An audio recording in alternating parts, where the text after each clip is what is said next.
Hi everybody, I'm back. I've been gone a long time. It's been 2 years since I've last made a video. And I want to thank everyone who has made comments and who has subscribed to me. And I'm really appreciative of all the viewers who have made my numbers go really high on older women, younger men. And today I'm here to tell you what it's like 33 years later. I asked my husband, I said, what should I talk about? You know, we're happily married. We've had all these incidences.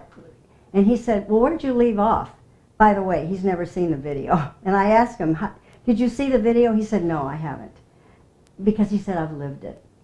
But he said, where did you leave off? And I said, where we met. And he said, well, tell the next incident that you remember. And that isn't hard for me to do, because I have 2 stories to share that happened right in that year, 1986. We met in November of '85, and I remember 2 incidences so well that happened to me in 1986. The first one, Brian wanted to introduce me to all of his friends. Now, if you haven't seen the first video, I suggest that you do, because I tell all the facts about our differences in ages. I will tell you now, I'm 19 years older than he is. So when all of his friends were going to come to town, they're 20 years younger than I am. And he said, oh, I'm really happy because I know you love to dance, Kay, and the Great American Music Hall is hosting Pride and Joy. And it's a fantastic band. It's still in existence to this day.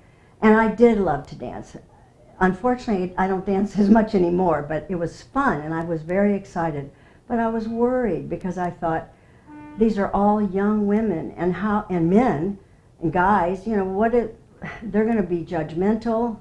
And I felt very vulnerable, like what I'll be judged. And here Brian and I were very much in love, as I've said in the first video, and we still are.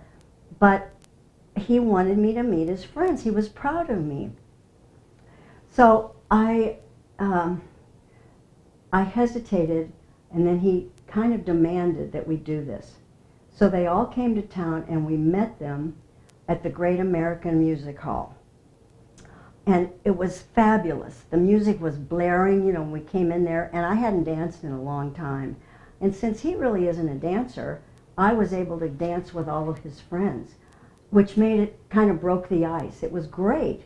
So at that point, I didn't feel like an old woman. Well, I actually wasn't that old then. I was 45, or 44. But I didn't feel older. I felt a part of the group. It was fine, it was. But something happened that changed everything, and that is this.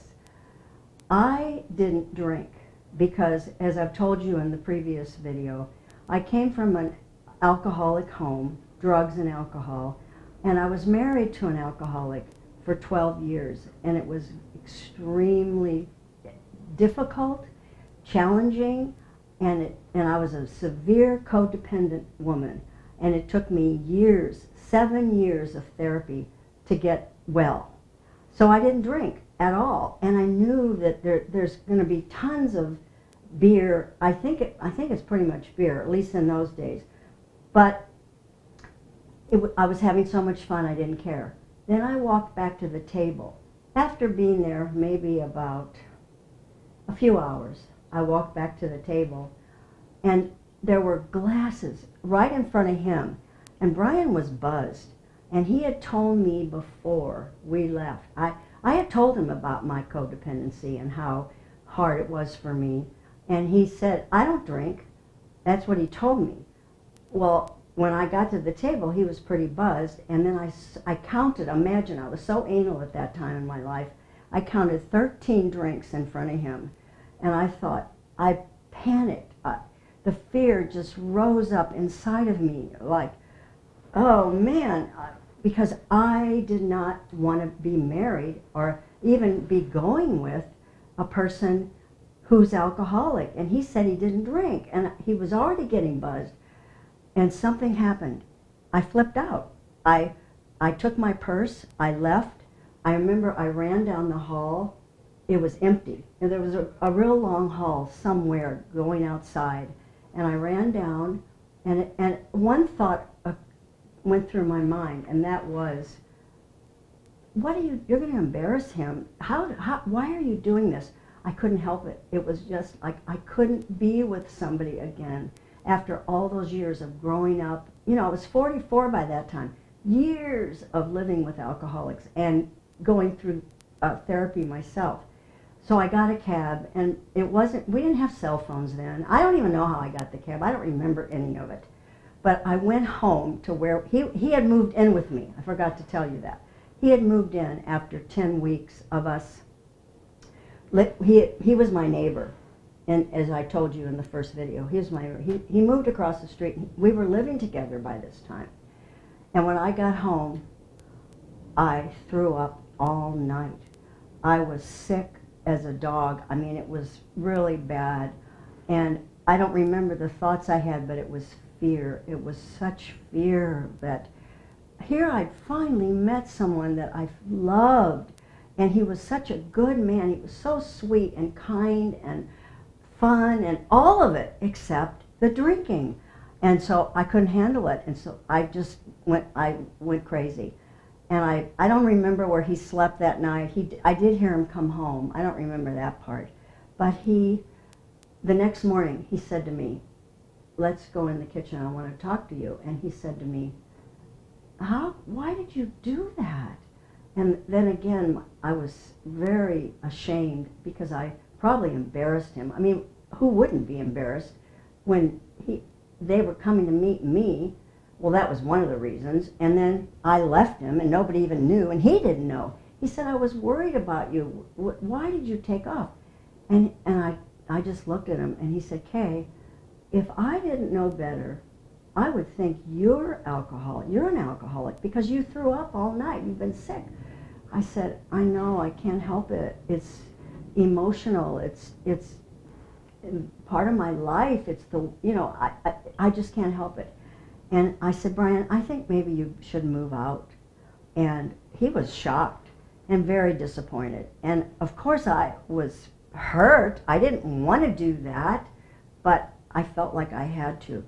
Because before we got in too deep, or before we ever married. And by the way, I had told my girlfriend that I'd never lived with anybody before marriage after my ex and I had this 12-year relationship. And here I'd moved in with him after 10 weeks. So you know, I was in love. It was the first time that I felt true love. I really did. And yet I'm telling him, I think you should leave. And he was very calm. He's a very strong guy and practical and extremely sensible. And he said, what can I do to prove it to you that I'm not alcoholic? And I said, can you stop drinking? Can you not take a drop for 6 months? And he said, yes, I can. And he ended up not drinking for almost a year after that. I didn't ask him to go that long, but he just was determined to show me that he was an alcoholic. And then he said to me, Kay, all those bottles weren't mine. It didn't even occur to me that they weren't his. I mean, that's how out of it I was, how scared I was about my past and about the future. And I had counted, well, they all were drinking. But I didn't even think about that because I wasn't. So we continued on and lived together for many months, and we got deeper in love, and we shared a lot of experiences together. And he said, when we were planning to get married, this was approximately maybe 5 or 6 months after we had met. I don't really remember the date. He said, I want you to meet my mother before I want anyone else to know. We're not telling anyone. We're not going to tell our friends, nobody, that we're engaged. And I thought, oh no, I'm going to meet his mother. I'm telling you, talk about fear. I am 1.5 to 2 years, I'm about 1.5 years, I'd say, older than his mother. And I just knew. I mean, my emotions were just like twisted because I knew I had empathy for her as well. And I had finally met this man, and I just knew, both of us knew, we had been inseparable since we met the day, that wanted a life together. But she had raised 4 kids, he has 3 sisters, and I knew she was not going to be happy. And I don't blame her, because she didn't know me, she lives in another state, and because I'm an older woman, and it's just, people don't think about it. So I said, okay. So he said, I'm going to go down. I was so scared. I said, I don't really want to go. Why don't you go down? She was in Southern California visiting her sister who lives in Southern California. And he said, went down for the weekend. He drove down there. It takes about 8 hours from San Francisco. And apparently, and I was nervous the whole time he was gone, but at least I wasn't there and having to deal with that. And he came home, and he said, I couldn't tell her. He was just scared, probably. He didn't say, he said, I couldn't tell her. He said, I want her to meet you. I want her to see you. And I thought, oh, no, man. So he said, we're going to go next weekend. And we did. And that whole week I suffered. And I called my girlfriend. I did anything, but we couldn't get out of it. And we drove the 8 hours, and we talked. And he said, okay, this is what I'm going to do. The next morning, we were going to visit his aunt. His aunt, he knew that he and his mom would go shopping, like I think grocery shopping, I'm pretty sure. He said, tomorrow morning, we left on a Friday. He said, tomorrow morning, I am going to take her to the grocery store or wherever they went, and I'm going to tell her then, when you're with my aunt. And I said, okay. Oh, man. So they left, and again, I threw up all night. I did not sleep a wink. I mean, not a wink. I was petrified. This is a man I want. And you know, marriage is a big deal. And people want connections. They want, and when you're lucky enough and fortunate enough to find someone, you don't want these kind of experiences, but this is what it happened because our age difference was so great, and it wasn't really accepted in society that much then. Fortunately, it's a lot better now, but it isn't just that it's the older woman, younger man. It probably happens with older men and younger women too. It was just a big deal. So I didn't sleep the whole night, and then they went out of the house, they went shopping, and his aunt, I told his aunt then what was happening and how we felt about each other. And she was so loving and supportive. Oh my gosh. She said, his mom will get over it. She'll get over it. She'll get used to it. I said, really? Because it had been a very somber night. Trust me, that Friday night when we got there, it was not fun. You know, there was tension, a lot of tension. She said, she'll get over it. So we waited and waited, and the two of us went out. I think we went for a walk. I think it might have been on the ocean. I don't really remember, but we went for a beautiful walk. And when we came back, Brian and his mother were pulling up in the car, and then they got out. And I looked at her, and I'm telling you, she looked like she'd been to a funeral, like somebody had died. It was really bad. She was so sad, not saying a word. She was following him, behind him. And I was miserable. And the reason I'm sharing all this with you is because I have received so many letters and comments about people's fears and what they go through. And some people are unfortunate enough that they live in countries where they'd be arrested. It's illegal in some countries. I get comments from all over the world. But that's how I felt, and I'm sharing it with you because I want to tell you what happened later. So they came in. She wouldn't look at me or talk to me. I mean, that was the way it was. And then his aunt took off. Well, about an hour or two later, not much was said. We sat in silence. Actually, I don't remember what we did, but it wasn't fun.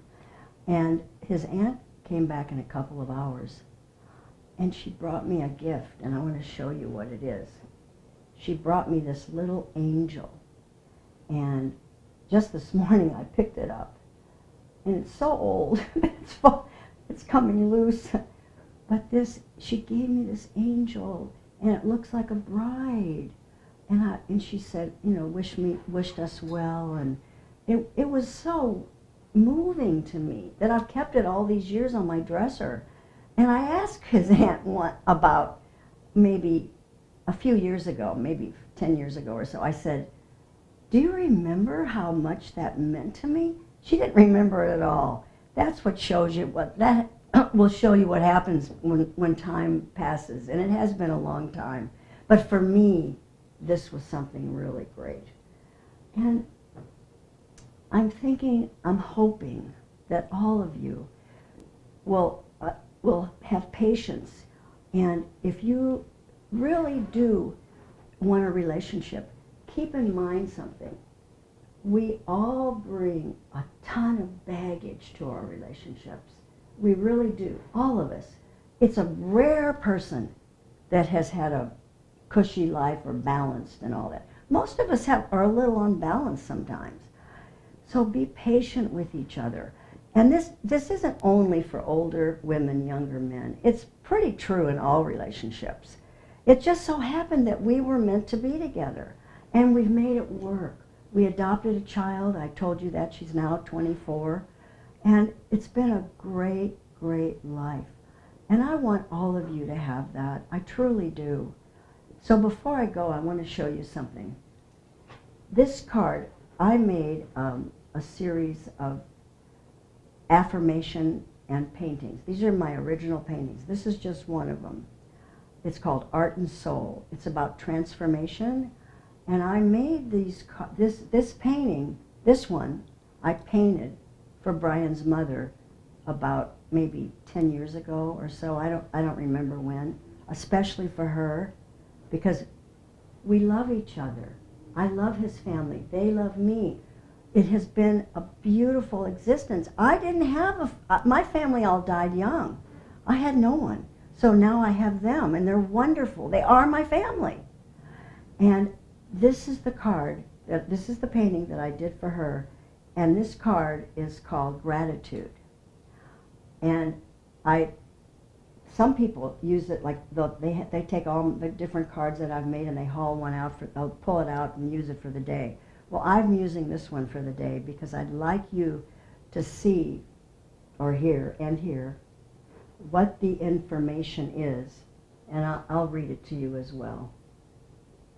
It says, I truly appreciate my family, my friends, and my life. I say thank you often throughout the day. Until next time, have a great day.